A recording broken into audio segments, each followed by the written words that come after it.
Today we're going to be making this really cute macrame egg holder. Hello! Before we begin, let's go over some of the supplies. For this pattern, you're going to need yellow single strand cotton rope, and optionally you can use a different color for the hanger and orange for the legs. But you can just use all yellow if that's what you have or prefer.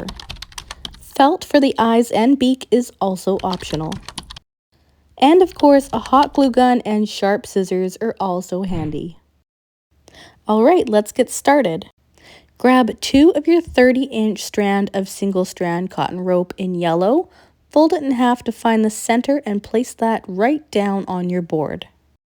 Grab another 30-inch strand of yellow cotton rope and fold it in half to find the center.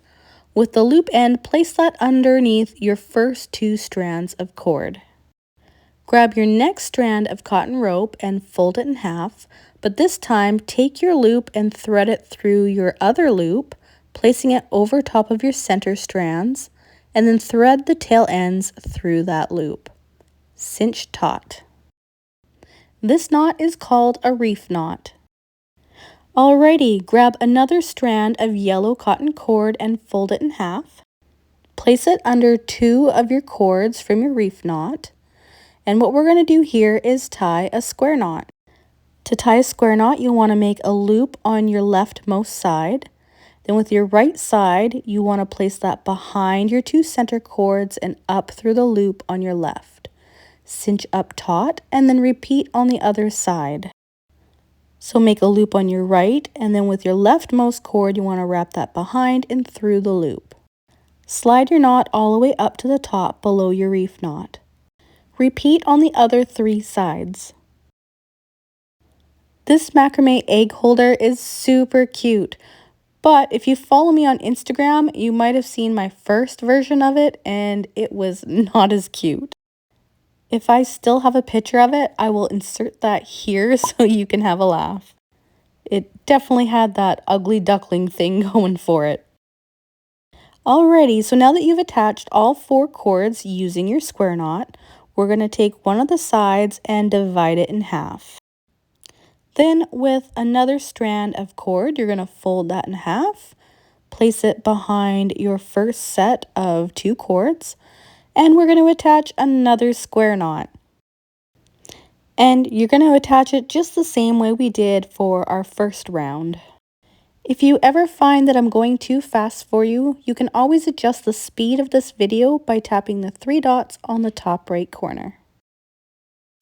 Attach another cord just the same way we did for the first on the other side. And we're going to do this for all 4 sides, going all the way around. Once you've attached all 8 cords, right now is a good time to check to see if your egg is going to fit. If it doesn't fit, you would have to attach more cords going all the way around this round as well. But it should fit, so for this round, we're going to do a whole row of just regular square knots.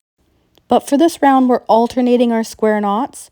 To do this, you want to use 4 cords, 2 from each of your previous knots from above.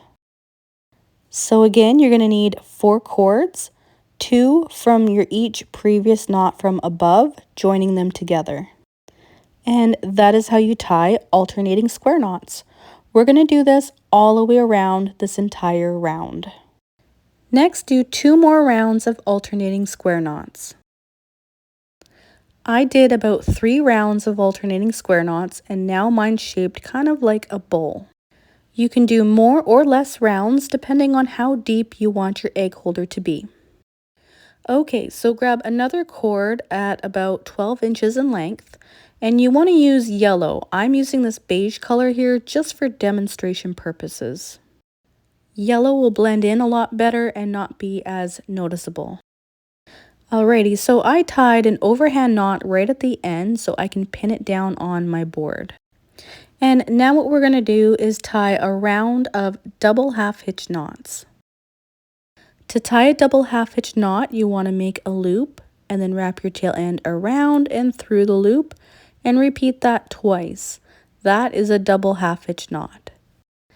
Okay, so again, you want to make a loop and wrap it around and repeat one more time. Repeat this until you go all the way around your egg holder.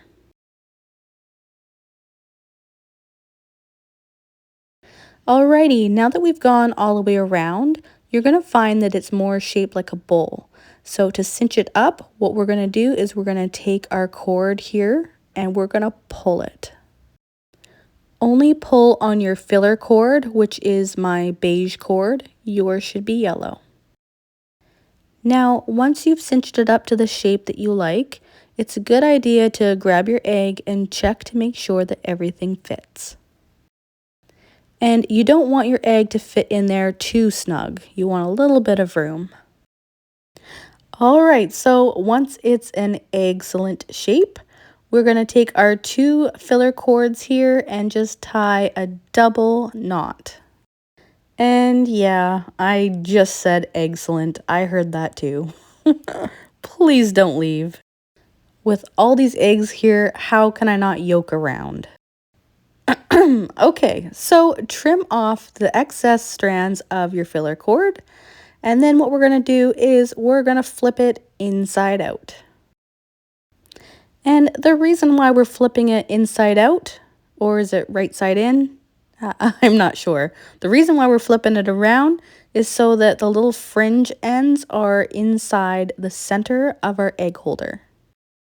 Now, if you wanted your little chick to have some fluffy hair, what you could do is not turn it inside out and trim that fringe to about 1 inch in length and comb it out. And that way it would look like he had a little hairdo. Now, I like my little chicks to not have any hair, so I'm going to turn it inside out and then cut the fringe super short and then tuck it inside. And optionally, I like to add a bit of hot glue all the way around so that it's tacked down so that the fringe doesn't stick out. Next, we're going to give him some legs. So grab 2 strands of orange rope or yellow if that's what you have. And we're going to thread it in between our square knots at the bottom. Then thread your second strand of orange cord, making sure that the 2 legs are even. And don't stress out about it. It doesn't have to be at a very specific spot underneath the bottom, just wherever you think it looks good. Now, my inside cord is a little bit shorter than my outside cord because my outside cord I'm going to use to tie my knots. So to create his legs, we're going to tie a series of vertical lark's head knots. Create a loop and wrap it around just like you would for a double half hitch. But for your second loop, you want to place it behind and over top of your filler cord. Let me jump ahead a little bit so that you can see it a bit clearer. Okay, so place your cord over top and through the loop and cinch it up, and then place it underneath your filler cord, over top, and then down through your loop. I hope that makes sense. Feel free to rewatch this part and then adjust the speed to slow it down so that you can see it a little bit better. This is probably the trickiest part of this project, and if you don't like the vertical lark's head knots, you can always just do alternating half hitches. Alright, so once you have both legs done, we're going to tie a double overhand knot right at the end for his feet. I like to tie this overhand knot twice just to make sure that his feet are nice and round and prominent.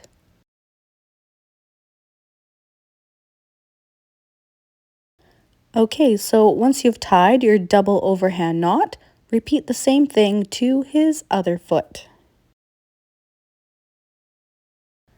Then snip off the excess rope. And optionally, you can add a little bit of hot glue to make sure it doesn't unravel. Okay, so now we're going to create his beak. If you wanted to, you could use that orange felt and snip off a beak shape and hot glue it onto his little face. Or you could do what I'm doing here and grab 2 short strands of orange cord and pin that down onto your board, with the 2 center cords being shorter than the 2 outside cords. And all you have to do is tie a square knot. Now, using the felt and cutting that out into a shape of a beak is really cute and all, but there's something a little bit special about tying a square knot and using that as a beak, as it's kind of more 3D. Now, to attach it, all you have to do is divide your cords in half and thread that right through your egg holder. If you find that it's tricky to get it through, you could always use a crochet hook, or even a bobby pin really helps. But once you have it through, to secure it, all you have to do is take the two ends and just tie a regular double overhand knot. Once your knot is secure, grab your scissors and snip off the tail ends. You can also use some hot glue to make sure that it is really secure in there. Okay, so move him to the side and let's create his wings. To do this, you want to create a floating square knot just like you did with his beak, but this time what we're going to do is we're going to pin it down, and we're going to take another scrap piece of yellow cord, and I'm just going to tie an overhand knot here right at the end just so that I can pin that down on my board. And we're going to tie a row of double half hitch knots. This macrame egg holder does look cute without the wings, but it does add a nice little touch with them. So it's up to you if you want to add wings or not. Let me know in the comments below, are you going to add wings to yours or are you going to skip this part?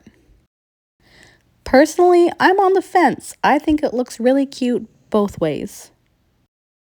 I do have to say, it is a good way to use up those scrap little pieces of yellow rope.